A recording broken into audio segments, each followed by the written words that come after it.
Chapter 17. The Day Water Learned Manners.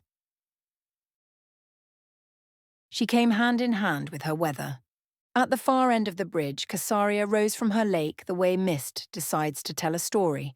Shoulders first, then throat, then the sly, complacent face court painters pretend is mercy.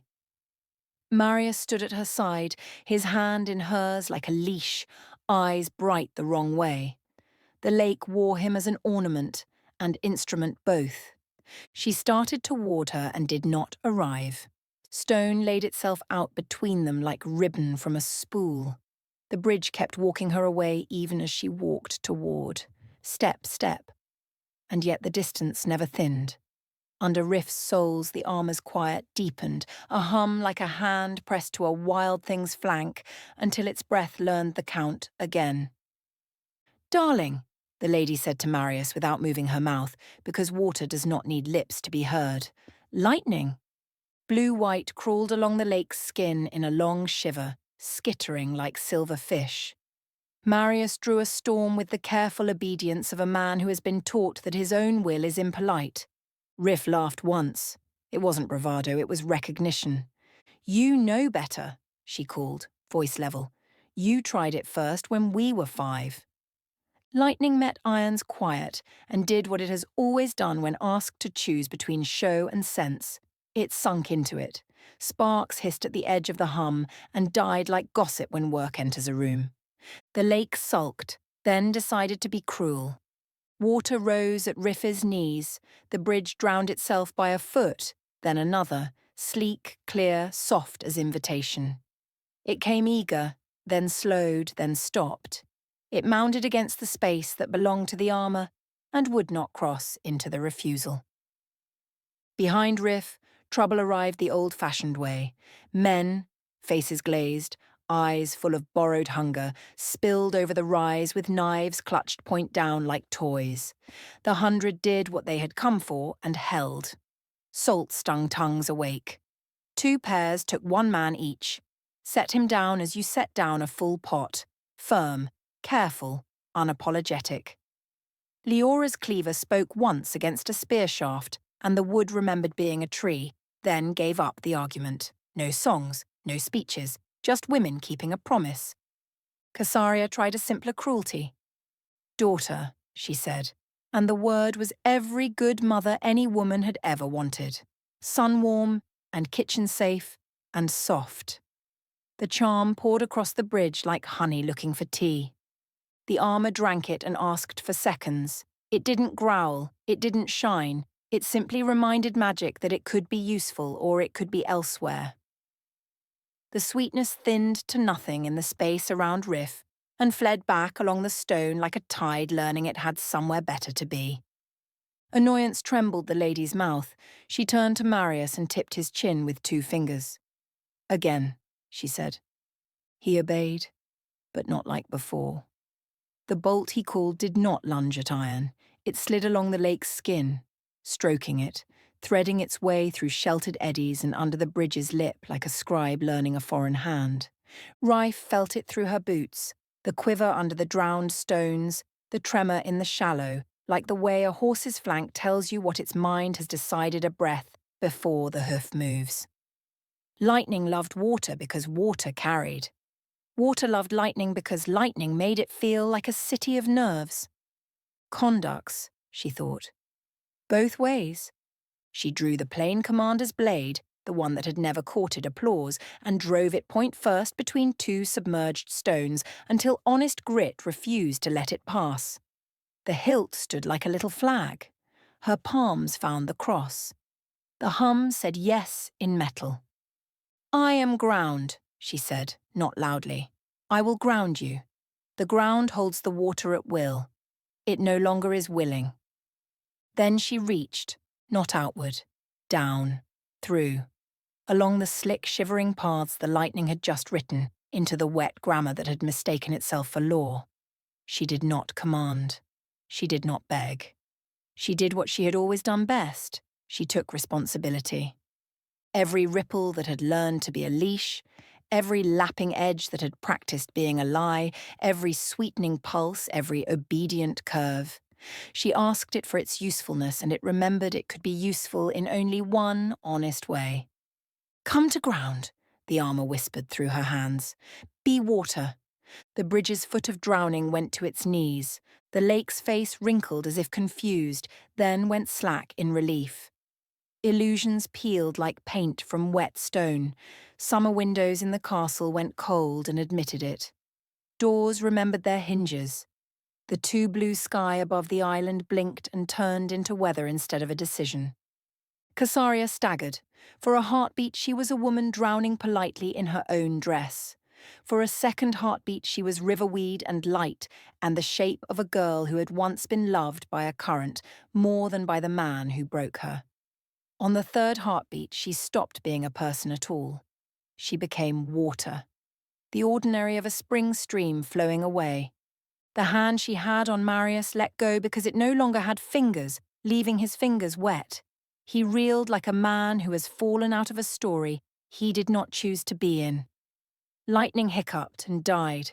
The sky, relieved, went back to its old job of being available to birds. Across the gap that was no longer a lie, Marius stood and remembered his own name. He put his hand to his chest, like a man who has found his ledger where he left it after being told it was lost. He looked at Rif and did not speak. He did not need to. She would see the hollow and know the cost. The wind went about its own business and, for once, not at his asking. The hum that had always lived under his skin was silent for once. He lifted his hand and the air did not listen. His fingers remembered how. The world did not. What power had been poured through him for his entire life had been drunk with the rest. He was left clean and empty as a cup washed and set to dry. Ordinary man, not a mage for the first time in his life. Behind, the 100 finished being necessary. Salt was spat. Leora wiped her cleaver on her apron as if it had cut onions and not a man, and swatted the girl that she had been bound to by promises of watchfulness lightly for trying to thank her too much. The bridge did not walk. It held still over honest water and bare stone.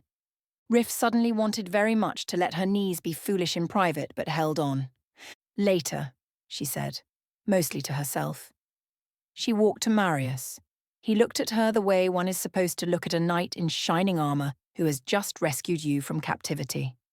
She kissed him properly, there and then, and Marius responded with the desperation of a drowning man finally touching something solid. Hale's wall held. The line would eat tonight. The lake would be a lake. The court would have to learn to breathe without drowning. And in between those truths stood a woman with iron on her shoulders who had taught a lake how to behave by reminding it that it was just water, not a woman.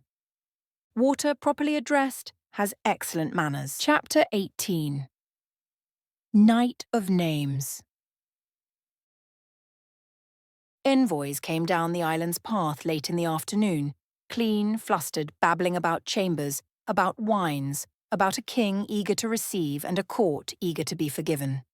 Rafa listened, inclined her head the width of a breath and declined. "We will camp on our own bread," she said, "far enough from the lake that water remembers to mind itself." Carts drew into a ring on a dry shoulder of ground where the shore bent away. Wheels chocked. Teams watered from barrels, not from the lake. Fires were built small and honest. There was a tally to take, the costs of bravery. Then they counted their dead. 24 of the 100 had fallen holding Riffa's back. They were not left to gossip or to the sloppy mercies of rumour. The women washed them as far as the day allowed, wrapped each in clean cloth, tied stone to cloth with rope that would not rot before the work was finished, weight honest enough to persuade water to keep its manners, and carried them, 4 hands to a burden, to the bridge. "If the Western Court likes it, they may learn from it," Riff said. "If they don't, I don't care." They went along the bridge, and at every 20 paces, one on either side, they gave them to the lake. The lake, chastened and simple, accepted each without argument. No speeches, only names. each name set straight into the air so it could be found later by paper and honour, by pensions and plates, by the stubborn courtesies an army owes its dead. Marius wrote as they spoke, the list neat in the ledger he had already marked for it. Knight of Names, 24.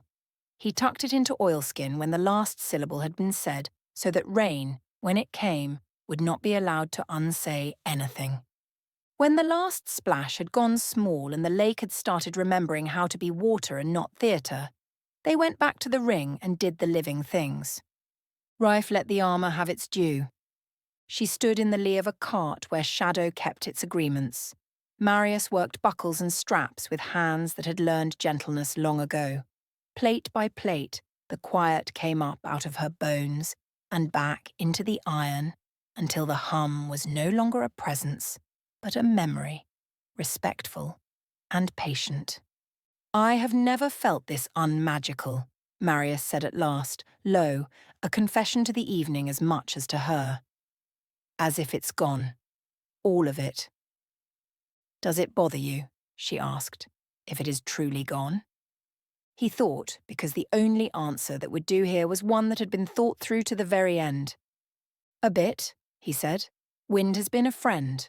Losing a friend is sad. But if it's gone... He let breath steady. If it's gone, perhaps I have a chance at a child. Her head tipped a fraction, the soldier's nod that admits both cost and hope. If it is gone, she said, we will lay a place at table for what may come. They ate. The stew tasted of onions and decent stubbornness. The cook pretended for the sake of mercy that there had been no day to earn such an appetite. When bedrolls had made their arguments and the fires had settled to proper conversation, Marius found her again in the hush that comes before sleep. "May I thank my knight in shining armour properly?" he asked, with a seriousness that made the words unembarrassing. "You may," Riff said, mouth crooked, eyes steady. "But I've ridden enough today. If gratitude is offered, it's yours to show. I'm not doing the work for it." He did, and she let him, and the knight remembered that tenderness can be quiet and still be heard 2 tenths away. In the morning the comments arrived on cue, dry as camp bread. "You two are somewhat noisy sleepers," one woman observed, purely for sport. Rife, for once, chose not to let good humour pass her by. "You're just jealous," she said, arranging her gauntlet straps with more care than necessary, "that I have a prince for a plaything." Marius, who had been perfectly capable of weather, proved far less capable of teasing. Colour found his face with the accuracy of a homing pigeon. The women who pretended to be scandalised and were, in fact, pleased for both of them. They broke camp as soon as light allowed. Cloth was folded properly, ashes were drowned. The ledger went into its pouch.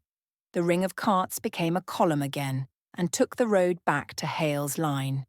They did not look back to see whether the court had learned its lessons. A day would teach it, or it wouldn't. Diplomacy can only be done with clean hands. The West would wash, or it would not. Either way, the South would be ready. Finally, the ridge that loved the army like a habit had the right shapes on it again.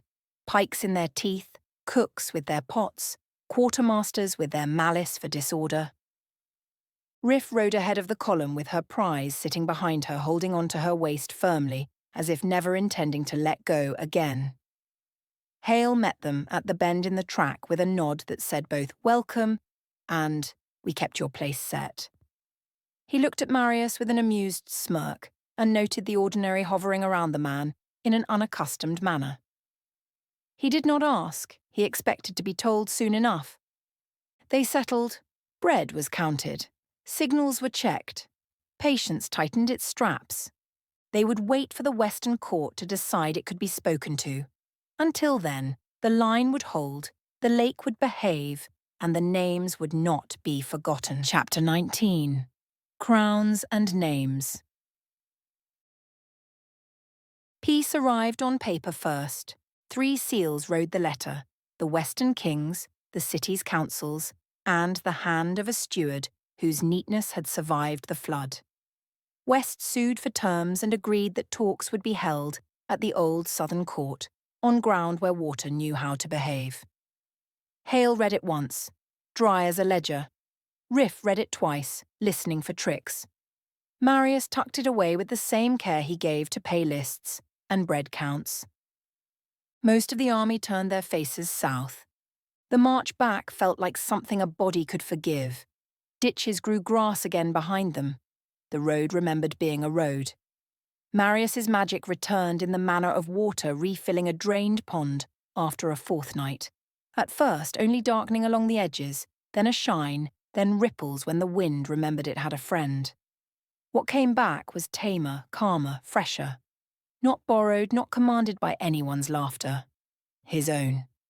He tested nothing grand. A crosswind that might have been a coincidence agreed to be helpful. Heat sat down where asked. He smiled without needing lightning to make a case for it. They came to the old capital in order. Riff wore the armour. The commander must be seen. Iron's quiet went before her like good manners walking into a crowded room. She took the gate not as a conqueror but as a promise kept.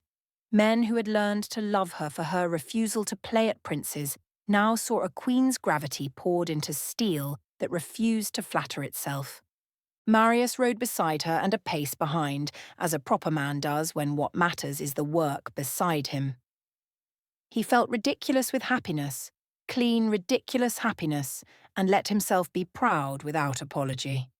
Katerin and Annlena stood at the wide steps of the audit hall to receive them, the square full and correctly noisy. Above them the sky agreed to spectacle for once without being asked.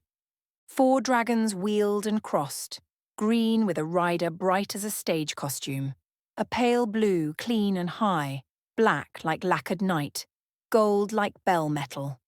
They wrote circles in air that would not frighten horses and folded grace into a pattern the city had never seen and would talk about for years. The green came low enough for faces to become names. Elisa's emerald hide took the light the way leaves do after rain. On her neck sat Alaris in theatrical correctness.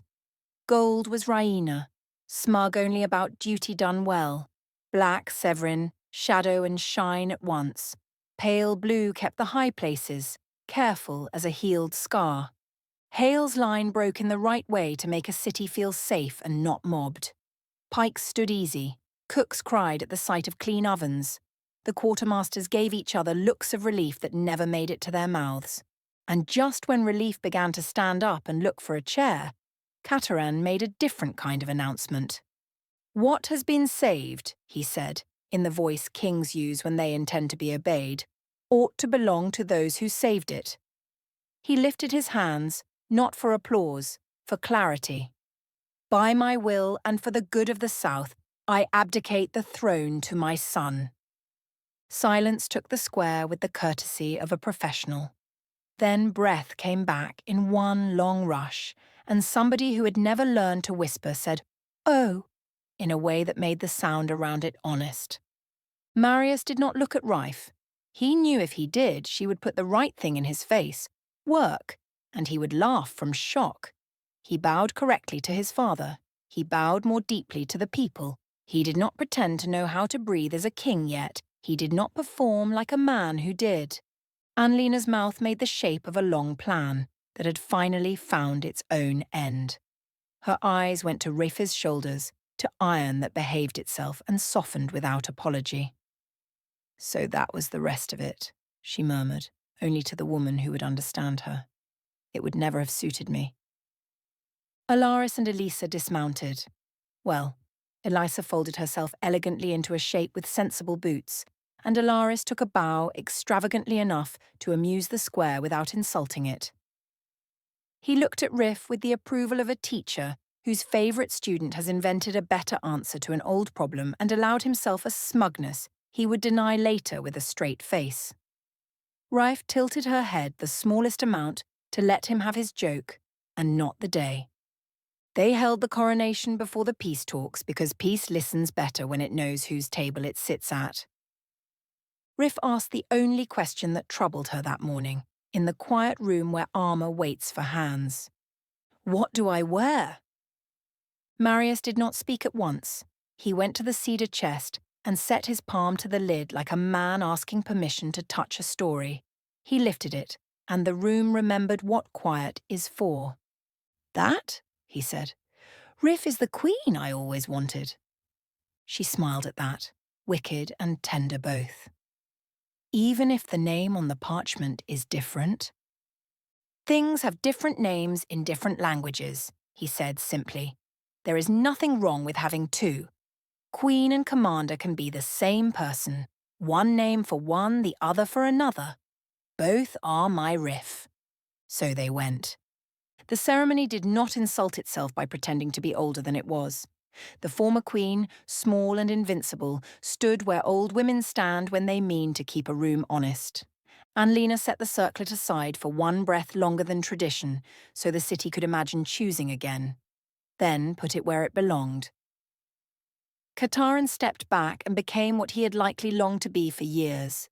A man with just high past to demand his attention. Marius, crowned, did not grow taller. He grew steadier. When he stood, the wind moved once around the square and then held its peace. He turned first to Rif and lifted his hand not to claim, but to acknowledge the way a man touches the post he will tie his horse to every day until he dies. Peace envoys were shown the good chairs and reminded with cake what civilization is for. Talks would be in the morning, tonight would be bread and names and the dangerous mercy of rest. The banquet that followed made proper fun of itself. Enough silver to make a point, enough stew to keep cooks from being insulted. Soldiers polished boots, not stories. The court remembered it had throats for laughter that weren't cruel. It did not stop one lordling, fresh sleeves, clean hands, nowhere to be found when the line held, from floating down the row's second course in and trying a name on his tongue the way boys try knives on their thumbs. Commander Rife, he said, swanning, as if he had discovered the password to a better room. Rif stood without standing up. Her fist found his stomach with the same professional accuracy she brought to lines and doors. The noise he made was educational without being theatrical. He folded correctly, like bad parchment used once too often. Use of that name is earned, she said, not raising her voice, not needing to. Do not invoke it if you do not know whether you have the right. Silence liked that sentence. It sat a moment longer than politeness demanded, so that the room could learn it. Then conversation returned in a healthier shape. Tarsa, 2 tables down, did not bother to hide her grin. Hale lifted a cup and drank to something he did not say aloud. Alaris smirked. Elisa hid her delight with the skill of a dragon who has long practiced being a woman. Later, when the square had remembered it was a square and not a story, and when the dragons had left the sky to stars and people who needed them, Rif and Marius stepped into a balcony's quieter air. Below, the city did the work cities do, sweeping, laughing, promising itself better. Above, the crown sat where it had been placed, and did not bite. Between those two truths stood a woman in iron and a man with weather that had learned his name again. Tomorrow, Marius said, already counting chairs and parchment and the number of ways men would try to go around honesty. Tomorrow, Rif agreed. She bumped his shoulder with hers like a soldier, then allowed him the luxury of being kissed like a king in private. In the morning they would negotiate peace. Tonight the South slept, knowing the door was being watched by people who knew the difference between a map and a home, and who did not mind wearing 2 names to keep both safe. Epilogue. The bridge that goes nowhere. Peace ate time like bread. Talks ran on for months. Careful chairs, careful pens, the kind of arguments that make rooms warmer without making people kinder. In the end, the price set for the dead included a promise that did not lie. 24 statues along the bridge that no longer went anywhere, one for each woman who never left the lake. And a pension, on paper and in coin, for the rest of her 100. Not a favour. A right, written straight enough that even a lazy clerk could not teach it to slouch. Most of the surviving from the 100 stayed where they were and let the line keep its shape with them in it. Some went and made different lives out of the same stubborn material: shop counters, stables, quiet fields that finally forgave their winters. Years later, when a queen stopped as if by accident to chat with a butcher woman, wiping a cleaver on her apron, or with a mother walking a child who had opinions about puddles, passers-by would wonder what the story was. If asked, the women shrugged and said they had seen no queen, only their old commander. When the last seal dried and the last envoy ran out of synonyms for satisfaction, Rife went back where truth is measured, the training ground. She did not feel well. Breakfast had made a small, treacherous wave of itself at the back of her throat. Hale took one look at the way she blanched at his stew and moved his bowl out of mercy for both of them. "Put off bruises," he said, dry as the yard in summer sun. "Go have a chat with a midwife." She tried to laugh it off and found, to her own annoyance, that the laugh wobbled. She counted backwards without meaning to, and discovered it had been a while since she had bled for no good reason. Before the lake. The discovery did not frighten her. It made her feel like Hale had handed her a map she had not expected to read today. "Marius isn't supposed to be able to," she said, half to herself, half to the part of the world that enjoys being contrary. Hale raised both hands in a surrender that had learned prudence young, but carried a mocked exaggeration. "Do not try to pin it on me. I've a wife who would kill me, 4 children already, and a 5th due any day. I'd rather live." The humour was dry as a desert, and Rife scoffed a laugh over her nausea. She let herself be sensible in the sensible way. She went to a woman who knew more about beginnings than swords do. The midwife did not declare miracles. She took pulses, asked quiet questions, made a small, satisfied noise that did not invite applause, and recommended broth and bread and the honest work of resting. When Riff told Marius, he laughed, in relief, in wonder, in the small panic that makes men do foolish things at the door to fatherhood. "There was a fortnight," he reminded her, "when I was entirely unmagical. I did not dare to hope." He did not make a sermon of it. He took her hand and let the weather behave itself around them of its own accord, while he kissed her reverently for this unexpected blessing. Outside the window, a flag forgot to show off and simply marked where the wind was passing.